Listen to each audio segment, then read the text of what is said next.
తిరుమల లడ్డూ వివాదంపై ఏర్పాటైన సిట్ రంగంలోకి దిగేసింది. ఇవాళ తిరుపతిలో విచారణ జరపనుంది.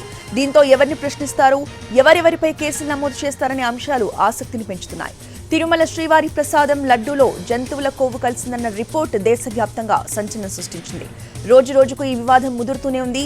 ఈ పాపానికి కారణమైన వారికి శిక్ష పడాల్సిందేనంటూ తెలుగు రాష్ట్రాలతో పాటు పక్క రాష్ట్రాల నుంచి కూడా డిమాండ్లు వినిపిస్తున్నాయి. దీంతో చంద్రబాబు ప్రభుత్వం 9 మంది సభ్యులతో కలిసి సిట్ ని ఏర్పాటు చేసింది.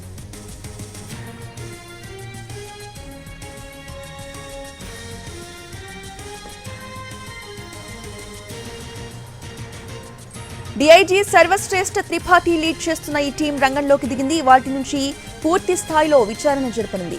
నేడు తిరుపతికి సిట్ వెళ్లనుంది. లడ్డూ ప్రసాదంలో నెయ్యి కల్తీపై విచారణ జరపనున్నారు.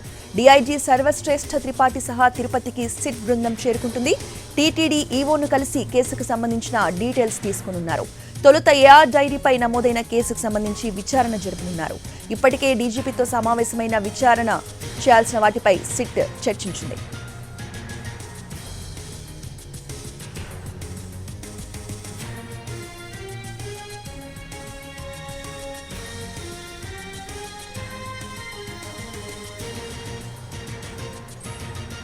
గత ప్రభుత్వం హయాంలో తిరుమలకు నెయ్యిని ఎక్కడెక్కడి నుంచి కొనుగోలు చేశారు, టెండర్లు ఎవరెవరికి ఇచ్చారు, ఆ కంపెనీల లావాదేవీలేంటి, దీని వెనక ఎవరు కీలక పాత్ర పోషించారు లాంటి అంశాలపై సిట్ ఫోకస్ చేయనుంది.